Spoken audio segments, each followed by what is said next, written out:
এক গ্রামে সাহিল নামের এক কৃষক থাকতো। পরের বছরের মতো এই বছরও বৃষ্টি না হওয়ার ফলে জমি শুকিয়ে হাহাকার হয়ে ওঠে। না, এই বছরও আর বৃষ্টি হলো না। বৃষ্টি না হলে জমিগুলো যে শুকিয়ে একে হাহাকার হয়ে উঠছে। এখন এই বছরও কিভাবে যে পেট চালাবো এক উপরওয়ালাই জানে। যাই বাড়ির দিকে, কিছু একটা করা যায় কিনা।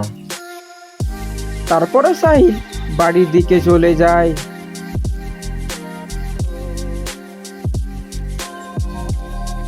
তারপরে সাহিল বাড়িতে এসে তার বউকে কিছু বলতে লাগে। না গিন্নি, আমার দ্বারা আর সংসারের পেট চালানো যাচ্ছে না। কেন, কি হয়েছে তোমার? এই বছরও যে বৃষ্টি না হওয়ার ফলে জমিগুলো শুকিয়ে একে হাহাকার হয়ে যাচ্ছে। আমি বুঝে উঠতে পারছি না এই বছরও যে কিভাবে সংসারের হাল ধরে টানবো। না, তুমি আর মাথা বিশ্রামিও না। তুমি হাত মুখ ধুয়ে এসো, আমি তোমাকে খাবার বেটে দিচ্ছি। আচ্ছা ঠিক আছে, আমি হাত মুখ ধুয়েছি, ততক্ষণে তুমি খাবার বেটে দাও। আচ্ছা ঠিক আছে। আমি কি বলি গিন্নি, তুমি একটা রান্নার হোটেল খুলে দাও, কারণ তোমার হাতে যে স্বাদ সবাই একটু চেখে দেখুক। বেশ, তুমি তো কথাটা খারাপ বলনি। একটা আমরা খাবারের হোটেল খুললেই কি হয়?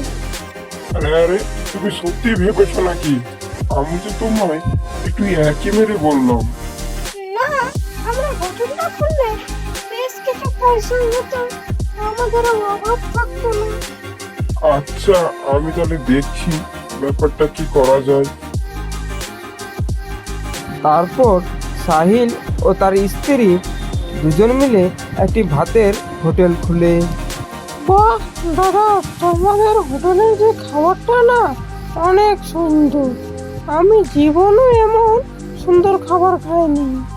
হ্যাঁ দাদা, আমিও জীবনে এমন সুন্দর খাবার কখনো খাইনি। বলি কি, তোমাদের হাতে কোনো জাদু টাদু আছে নাকি গো? না না ভাই, আমাদের হাতে কোনো জাদু না, সব তোমাদের বৌদির হাতের এটা ক্যালমা। সে এত সুন্দর রাখতে পারে, আমার এখানে যে আসে সেই আঙুল চেটে খেতে বাধ্য হয়। এইভাবে চলতে লাগে তাদের সংসার, আর তাদের কোনো কষ্ট অভাব থাকে না।